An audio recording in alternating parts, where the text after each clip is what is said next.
Okay, now here we are in front of the computer again, and I want to try to draw up a parallel circuit. So now each bulb that we create is going to have its own pathway to the battery. So that's going to look something like this. We'll do that, and then we can connect these like that. Each of these are wires that I'm adding in, and a little tricky. Now this is a series circuit. You can see this bulb is getting all of the voltage from the battery. But let's do this and add another bulb in there in parallel this time, and let's see what happens to the brightness of the bulb. Well, both bulbs. Look, now they're both equally bright, and they're both drawing the same voltage because they have each their own path to the battery. Now let's see what happens. Well, let's check that first just with this voltmeter, and let's put this up. Let's make sure we've got a 9-volt battery here, and I think we do. 9 volts, yes.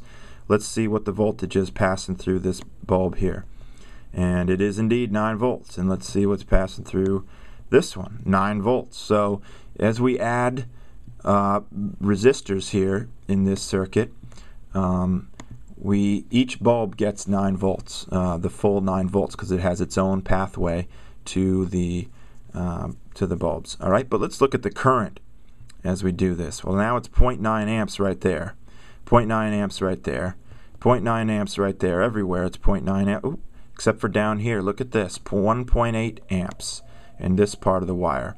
And why is that? Well, the sum of the current in the individual branches is going to be what the total current is flowing through the circuit. Okay, so each draws 9 amps of current, but when we add those together in these, which are supporting both right here, we're going to end up with 1.8 amps. So if we were to do this again, add another bulb in here. Let's do this, and might have to move some stuff around to do this, but let's see.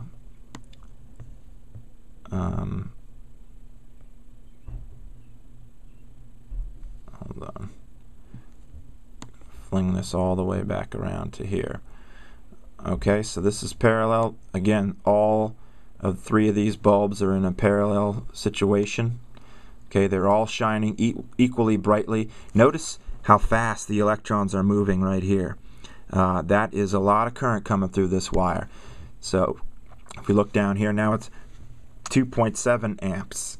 And the faster you see the electrons moving, that means the greater the current is in that wire. So that wire is going to start to heat up, and it's going to start to melt if it gets too much. If we add too many bulbs to this circuit, this wire will melt and cause a fire. That's why we have a fuse in there or a circuit breaker that will recognize the high current in the wire and break before it melts the rubber insulation and causes a fire. But now look at this. We got 3 of these. They're all pulling 9 volts, so this battery is going to run dead pretty soon. Each separate pathway is drawing 9 amps. That's 0.9 amps. 0.9 amps there, 0.9 amps there, 0.9 amps there. Add them all together for this final branch down here. That's 2.7 amps. So quite a bit of current. So how much then is the resistance of this circuit? Well, each of these bulbs is 10 ohms of resistance, and in a series circuit we'd add those together to find the overall equivalent resistance of this circuit. But in a parallel circuit, remember, we say 1 over Req equals 1 over R1 plus 1 over R2 and plus 1 over R3. So if each of these is 10 ohms, then 1 over 10 plus 1 over 10 plus 1 over 10 is going to give us 3 over 10 equals 1 over Req. So that means 10/3 is what Req is. We have to flip them. So 10/3 is 3.3, and that is what the equivalent resistance is in this circuit right now, 3.3. Let's add another bulb real quick and see what happens to the overall resistance. Again, now it'll be 10 over 4, and that the overall 10/4, which is 2.5. So again, Now look how fast these are moving down through the bottom here. Each bulb is still the same brightness, but now the current in this wire is getting greater and greater because of the lower and lower resistance. The voltage is still 9 volts. Okay, the battery will burn out very quickly if you continue to add resistors like this. Okay, that's all.